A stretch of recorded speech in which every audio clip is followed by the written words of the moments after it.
فاضل على الدوري 5 نقط أو 3 نقط والأهلي يحسم الدوري رسميا ويرجع الدوري من تاني للجزيرة. هل الأهلي ممكن يحسم الدوري ب3 نقط؟ طبعا يقدر لو الأهلي يوم السبت اللي جاي أمام الاتحاد السكندري كسب المباراة. في مباراة يوم الاثنين هتجمع بين سيراميكا كليوباترا وبيراميدز. أي نتيجة غير فوز بيراميدز يتوج الأهلي رسميا بالدوري يوم الاثنين. يعني لو سيراميكا كليوباترا تعادل مع بيراميدز أو كسب بيراميدز، في الحالة دي يعلن الأهلي بطلا للدوري المصري قبل مباراة الزمالك اللي هتتلعب يوم الخميس. لكن لو الأهلي كسب الاتحاد يوم السبت وبيراميدز كسب سيراميكا كليوباترا يوم الاثنين، هيؤجل حسم الدوري لمباراة الزمالك اللي هتتلعب يوم الخميس. النهارده كان فوز مهم جدا للأهلي على الإسماعيلي في المباراة اللي اتلعبت في ملعب برج العرب. الأهلي عمل 5 تغييرات النهارده مستر مارسيل كولر.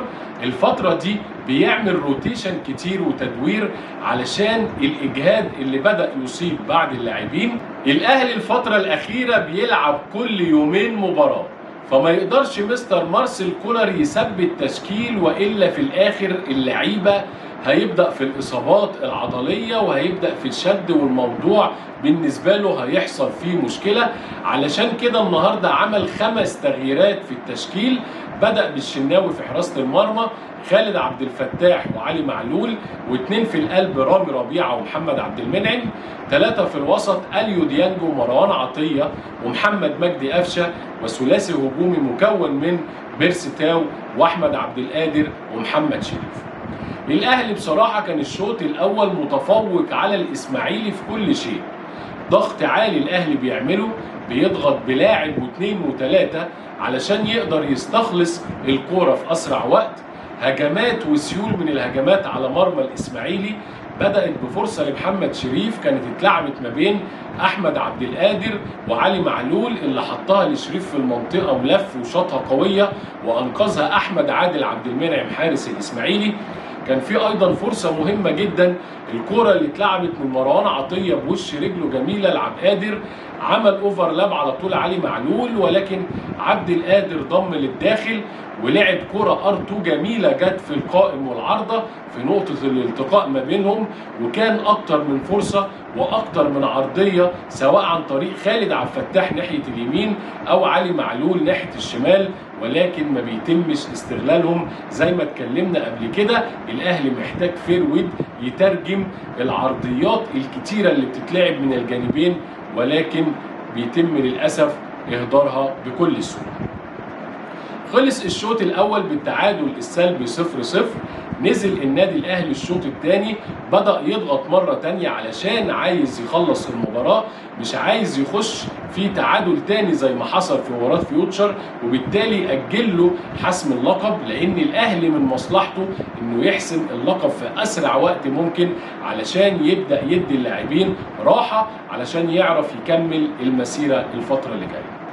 وبالفعل في اول الشوط الثاني ضربه ركنيه بيبعدها احمد عادل عبد المنعم، بتوصل لقفشه بيلعب كوره عرضيه بتوصل من الدفاع لخالد عبد الفتاح اللي بيعملها عرضيه لبيرسي تاو وبيحطها الهدف الاول للنادي الاهلي علشان يتقدم الاهلي في اول الشوط الثاني ويبدا يخف الضغط على نفسه وتبدا المباراه تكون اكتر سهوله بالنسبه للاهلي. بعد محاولات من الإسماعيلي، وكان في هدف أحرزه الإسماعيلي ولكن الفار لغاه بسبب لاعب الإسماعيلي كان بلمسة يد. محاولات من الأهلي مرة تانية للسيطرة على المباراة. كان النهارده اليو ديانج بيلعب دور قوي جدا ومهم في وسط الملعب، كان بيأدي نفس الدور اللي بيأديه حمدي فتحي. كان مروان عطيه هو اللي بيلعب رقم 6، وقدامه رقم 8 محمد مجدي قفشه اللي شفناه النهارده بواجبات دفاعيه جديده عليه، بيبدأ يضغط، بيبدأ يعمل تاكلينج، بيبدأ يستخلص الكوره. وكان اليو ديانج واخد الحريه وكان مايل ناحيه الشمال في الشوط الاول علشان الكور اللي بتتلعب في ظهر الدفاع او الكور اللي بتجيله في المنطقه، وشفنا الكوره اللي لعبها بالهيد في الشوط الاول. من ضمن الفرص اللي كانت خطيره ايضا في الشوط الثاني للنادي الاهلي الكره اللي استلمها محمد مجدي قفشه في وسط الملعب، حطها لمحمد شريف، طلعه انفراد، حطها بقوه ولكن برضو جت في العارضه. من ضمن الفرص الكتيره اللي ضيعها الاهلي النهارده. من ضمن النقاط السلبيه النهارده وهي لازم يبقى في قرصه ودن لمحمد عبد المنعم، استهتار زياده عن اللزوم النهارده، دلع زياده عن اللزوم، ثقه زياده عن اللزوم، اكتر من كوره اتقطعت منه، اكتر من كوره كانت هتمثل خطوره على الاهلي ولكن في الاخر ربنا ستر.